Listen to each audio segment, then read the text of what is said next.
Colin Powell, is in deep doo-doo. I'm just wondering how long it'll be before Colin Powell apologizes to the Pigman, to Rush Limbaugh. Powell said the other day that he believed the Republican Party is in what he calls deep trouble and getting smaller and being led by polarizing figures like Sarah Palin and Rush Limbaugh. General Powell said further that the party must realize that, quote, Americans do want to pay taxes for services, end quote. Of Limbaugh specifically, Powell said, quote, I think what Rush does as an entertainer diminishes the party and intrudes or inserts into our public like a kind of nastiness that we would be better to do without. End quote. Entertainer? Well, I don't disagree with anything Colin Powell said there, except the entertainment bit. Rush Limbaugh's not an entertainer. He's a filthy Nazi propagandist. He's of the Joseph Goebbels mold. He's a liar. He's a drug addict. Should have been a convicted felon. He should be in prison somewhere for what he did with his illegal drug usage. If he wants to smoke a joint or something, that's all right by me. But to send your housekeeper out to score pharmaceuticals from, somebody on the street who, rolls the window down a crack and says, slide the money in, baby. That's why Limbaugh's a pig. Just that among other reasons, just a pig. But today, then, on his radio show, Limbaugh responded by calling Powell, quote, just another liberal, end quote. No, that doesn't work anymore, big man. Liberal is a good word now, you dumbass.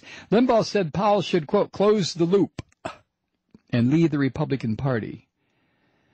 And Limbaugh reiterated his previous claim that, the only reason Colin Powell endorsed Obama was because of the race thing. So Limbaugh got his giganormous triple XL boxers in a wad because Colin Powell said it was time for the GOP to move closer to the center and stop following nutbags like Limbaugh.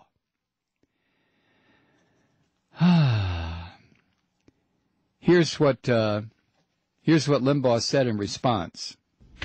Email people here at the studio, when are you going to talk about Colin Powell? When are you... Folks, I don't care. I don't care what Colin Powell says. This kind of stuff is said about me 3 times a day by liberals under the sun. And Colin Powell is just another liberal.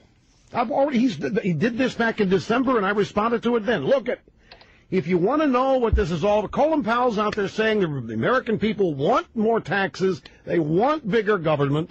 He's out there saying, I am killing the Republican Party, while he endorsed and voted for Obama. Republican Party nominated the exact kind of candidate Colin Powell thinks the Republican Party should have, and he still endorsed Obama. He's just mad at me because I'm the one person in the country that had the guts to explain his endorsement of Obama. It was purely and solely based on race. Yeah! There can be no other explanation for it. Right! Now, what Colin Powell needs to do is close the loop and become a Democrat, instead of claiming to be a Republican interested in reforming the Republican Party. He's not. Oh, what is he? He's a full-fledged Democrat. The only reason to endorse Obama is race. I don't think Powell think he can get away with not endorsing Obama because the Republicans nominated the exact candidate and had the exact campaign, other than Sarah Palin, that Colin Powell advocated. So I don't care. You lump of wasted proto-ectoplasma, whatever the hell you are. Oh, my God. I'm the one person in the country that had the guts to explain Paul's endorsement of Obama. Race. What a sick man.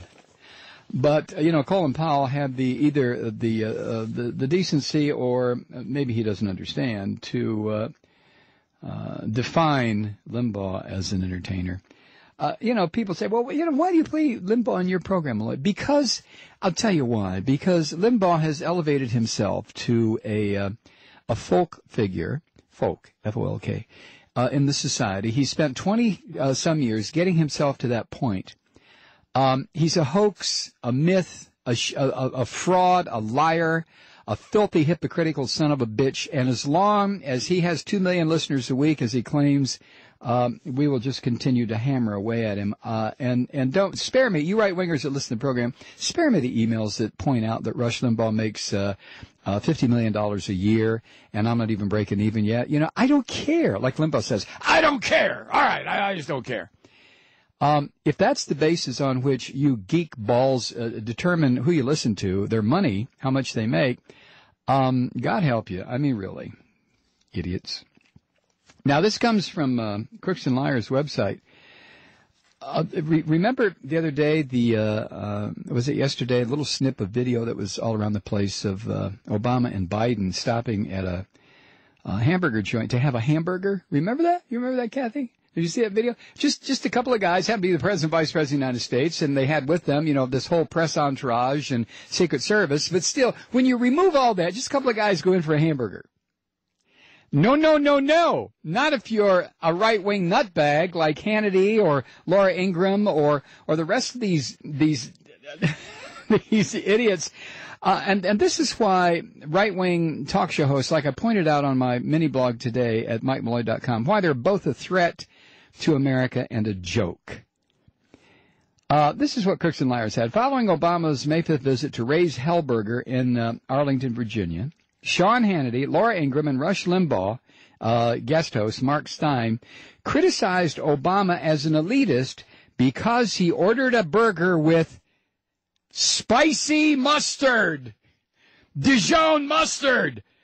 Oh, God! Hannity claimed that Obama ordered a fancy burger with a very special condiment, while Stein asserted Obama is trying to enlighten us through his order. Oh, God. Laura Ingraham asked rhetorically asked of Obama, quote, what kind of man orders a cheeseburger without ketchup but with Dijon mustard?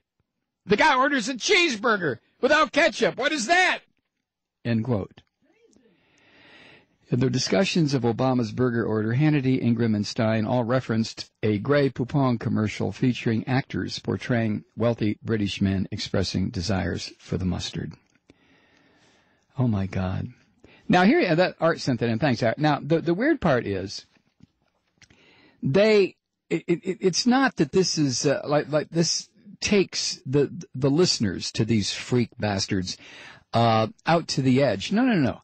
When right-wing radio listeners hear this kind of stuff, they want to know what. Tell us more. What else did he do? Did the son of a bitch drink Perrier? How do you say that word? Water? Did he drink that water in the sparkle green bottle? Did he drink that too? See, I told you he's a goddamn foreigner, communist, Libyan, Muslim, French, whatever. Do you remember when Candy Crowley had a conniption because John Kerry ordered the cheesesteak with Swiss cheese? And she went on and on about basically who did he think he was ordering it with Swiss cheese on it? Was he French? I mean, and it became this huge. What is it? Now, Bush can eat peanut butter and honey can eat sandwiches. bugs. I love my cheeseburger pizza, and that's acceptable. The man eats toddler food, and that's okay. But let our president order spicy mustard. Spicy mustard! And he's a commie. Oh, my God, spicy mustard! And people wonder why this filthy Republican Party is dying. Somebody, please, take the party into a field and murder it.